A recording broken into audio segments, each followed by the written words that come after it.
저는 이 회독 공부법을 활용해서 책 한 권을 머릿속에 넣어야 하는 수많은 과목들을 무난하게 마스터할 수 있었습니다. 안녕하세요, 연수남이에요. 현직 전문의예요. 오늘은 장기 시험을 단기간 내에 합격하게 하는 공부법, 회독 공부법에 대해 준비해 봤는데요. 회독 공부법이란 무엇일까요? 바로 기본서를 여러 번 읽는 공부법을 뜻하는데요.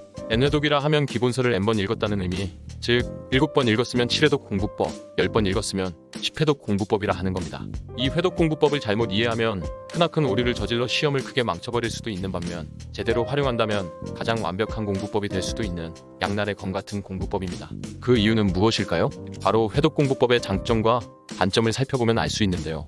회독 공부법의 첫 번째 장점으로는 바로 편하다인데요. 그저 책을 읽어나가기만 하면 되는 거니 몸도 편하고 뒤에 N-1회독이 남아있으니 부담 없이 읽을 수 있어 마음도 편하게 되는 거죠. 아웃풋 공부법이나 문제풀이에 비해 머리도 편하고요. 하지만 이에 대응하는 단점도 존재하는데요. 바로 특정 회독수를 돌파하면 막연히 잘 볼 거라는 생각, 집중을 안 해도 글자를 읽고 있으면 공부를 했다는 착각에 빠지기 쉽다는 겁니다. 개선점에 대해선 뒤에서 더 자세히 설명할 거고요. 회독 공부법의 두 번째 장점, 전체적인 맥락 파악에 유리하다. 회독 공부법의 가장 큰 장점 중 하나인데요. 특정 부분만 선별해서 외우고 넘어가는 방법에 비해 전체적인 뉘앙스를 파악하는 데도 유리하고 과목 전체의 이해도를 높일 수 있다는 장점이 있습니다. 반면 여기에 대응하는 단점으로 시험에 잘 나오지도 않는 부분을 반복하느라 시간 낭비의 가능성도 있다는 점입니다. 여기에 이어지는 세 번째 장점이자 단점, 가장 최상위권의 점수를 받을 수 있는 공부법이면서 가장 최하위권의 점수를 받을 수 있는 공부법이라는 점입니다. 남들이 시험에 나올 중요한 부분만 보고 외우고 들어갈 때 쓸데없는 부분을 보다 정작 중요한 부분을 놓쳐서 시험을 완전 망칠 수 있지만, 오히려 책 한 권을 마스터해 최상위권으로 갈 수 있는 시나리오도 가능하다는 얘기입니다. 이러한 장점과 단점이 양립하는 회독 공부법을 어떻게 하면 정교하게 활용할 수 있을까 많은 고민을 해보았는데요. 그 결과 장점만을 취하고 단점은 버린 회독 공부법을 완성할 수 있게 되었습니다. 바로 1회독부터 들어갑니다. 1회독에 대해 선생님들에 따라 크게 두 가지 의견이 나뉩니다. 첫째는 1회독 때 교과서를 읽어보며 모르는 것은 찾아보고 적어 넣으면서 완벽히 공부를 하고 2회독 이상부터 빠르게 진도를 나가자는 주의와 1에서 2회독까지는 가볍게 읽어보고 그 이후 점점 개념을 잡아가자는 주의로 나뉘는데요. 제가 실제로도 했었고 회독 공부법의 장점을 살린 방식은 후자입니다. 제가 우주 공부법에서도 말했듯 공부에 있어서 관성을 이용하는 건 굉장히 중요한데요. 첫 시작부터 진도가 더디고 시간이 오래 걸리면 점점 지쳐가고 공부할 의지가 사라지겠죠. 따라서 1회독에서 회독 공부법의 장점인 편하게 하는 공부를 활용하는 겁니다. 부담 없이 읽어나가되 그래도 1회독에서 얻을 수 있는 건 다 얻어가야 하는데요. 다음과 같은 원칙을 씁니다. 첫째, 샤프로 표시하면서 읽어나간다. 정말 쓸데없는 내용을 제외한 대부분의 내용에 밑줄을 치고 딱 봐도 중요한 키워드엔 동그라미를 치며 읽어나가는 건데요. 세 가지 효과가 있습니다. 하나는 눈이 펜을 따라가면서 집중력이 일정하게 유지되는 효과, 두 번째는 완벽하지는 않지만 내용들 간의 중요도에 따라 요철을 만드는 효과, 요철이 있으면 추후의 암기나 이해가 더 쉬워진다고 말씀드렸었죠. 세 번째는 성취감입니다. 1회독을 마쳤는데도 책이 깨끗하면 안 그래도 머릿속에 남아있는 게 없기 때문에 공부한 것 같지가 않습니다. 하지만 책에 표시가 되어 있다면 성취감이 크게 느껴지고 이는 공부를 지속해 나가는데 생각보다 엄청난 힘이 됩니다. 책이 더러워지고 나중에 제대로 책에 표시할 때 헷갈릴 것 같다고요? 그래서 여기서 꿀팁을 드리면 최대한 얇은 샤프심을 쓰는 겁니다. HB 이하 샤프심을 활용해주세요. 둘째, 수업 시간 직후에 하는 회독은 몇 배의 효과가 있다. 수업 당일날 읽는 건 거의 2회독에 버금가는 효과가 있는데요. 이때는 색깔펜으로 선생님이 강조하신 내용은 표시해가며 읽어도 됩니다. 어떤 게 중요한지 명백하니까요. 셋째, 제목 위주의 키워드.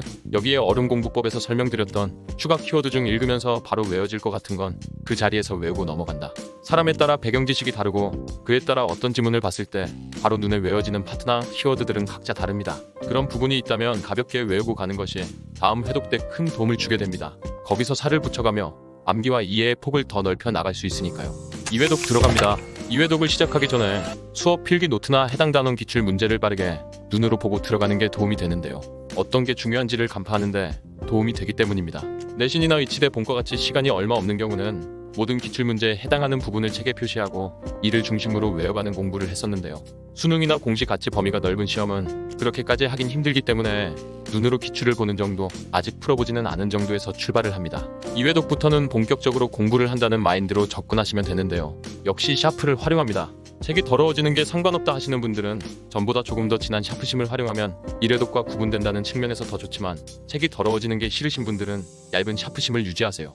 이때는 중요 키워드 위주로 동그라미, 정말 핵심 키워드, 시험에 나올 만한 건 별표 등을 쳐가며 진도를 나가면 되는데, 이렇게 표시하는 건 뇌에게 중요한 것을 기억하라는 명령을 내리는 과정이라고 생각하세요. 집중력 유지를 위해 윗줄을 계속 쳐가며 공부하는 것도 괜찮습니다. 이에 위주로 책을 보되 아직 모르는 어휘나 개념은 따로 찾아보지 마세요. 교과서 내용 그 자체로 앞뒤 문맥에서 파악될 수 있는 게 많이 있으므로 다음 회독 때 저절로 이해될 것이 남아있기 때문입니다. 역시 목차, 제목, 소제목에 나오는 키워드들과 부담 없이 추가 키워드들 중 빠르게 외워지는 건 외우고 넘어갑니다. 3회독 들어갑니다. 3회독에 들어가기에 앞서 기출을 한번 풀어보면 어느 정도 풀리기 시작할 겁니다. 여기서 틀린 문제에 해당하는 내용만 책에 색 있는 펜으로 표시를 해주는 건데요. 중요 내용이면서도 본인이 약한 부분이니 가장 중요한 부분이라고도 할 수 있습니다. 3회독을 할 때는 읽어도 이해 안 가는 부분이나 단어는 찾아보며 적어보기도 하고요. 3회독부터는 핵심 키워드가 눈에 들어오기 때문에 한 페이지당 가장 중요한 키워드 6, 7개 정도를 형광펜으로 쳐가며 진도를 나가줍니다. 라벨링에서 외우는 좋은 아이디어가 바로 떠오르는 것은 두 문자, 그룹핑 등을 활용해 그 방법을 적어 놓으셔도 좋고요. 제 암기법 무기창고 재생 목록에 이러한 팁들이 있으니 참고해 주시고요. 또 책을 보다 보면 쓸데없이 긴 사례문단 같은 게 나오기도 하는데 여기서 어느 정도 기출을 본 상태고 선생님이 중요하지 않다고 말한 내용이라면 과감하게 X를 치고 다음부터 안 읽고 넘어가 시간 절약을 할 수 있도록 해주고요. 길기는 하지만 그래도 알고 넘어가야 하는 파트다. 그럼 도식화 등을 그려놓아 다음 회독 때 이것만 봐도 무슨 내용인지 떠올릴 수 있도록 미리 작업을 해두는 겁니다. 그리고 역시 어른공부법에서 말씀드린 빙액을 여기저기 심어가면서 진도를 나가주세요.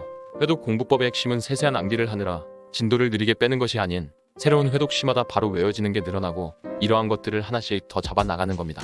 회독하면서 점점 배경 지식과 어휘력이 늘기 때문에 문맥상 이해되는 것도 많아지고 암기가 쉽게 되는 것도 늘어가기 때문이죠. 4회독 들어가기에 앞서 기출 외 다른 문제집도 풀어보고 틀린 내용, 다른 이론서에서 다루는 중요한 내용도 표시해 놓고 읽어 나가주면 좋습니다. 일종의 당구 언어 작업이라고도 할 수 있는데요. 4회독 정도 되면 읽어 나가는 속도가 굉장히 빨라지는데 여기서 아웃풋을 병행하면서 공부하면 매우 효과적입니다.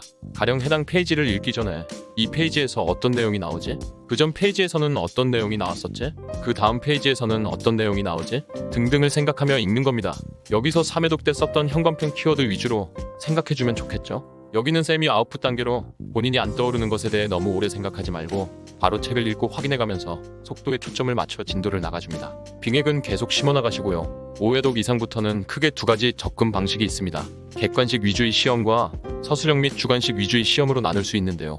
객관식 위주의 시험은 읽어 나가는 시간을 줄이는 방식으로 접근합니다. 회독 시마다 책을 한 권 보는 시간이 점점 줄어들 텐데 시험 전날에 이 한 권을 다 볼 수 있을 정도로 시간을 맞추는 것을 목표로 삼는 것이죠.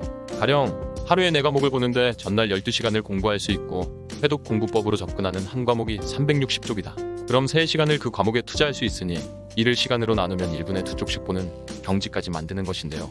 이렇게 하려면 본인이 완벽하게 안다고 생각하는 건 표시를 잘 내놓아서 전날엔 과감하게 넘길 수 있는 디테일도 잘 살리셔야 합니다. 서술형 위주 시험에서는 고득점이 목표라면 형광펜으로 표시한 키워드들을 타이핑 공부법을 통해 꺼내보는 겁니다. 그리고 그 키워드 주위의 개념을 연상해보거나 직접 쳐보고 부족한 부분을 완벽히 숙지해 나가는 것이죠.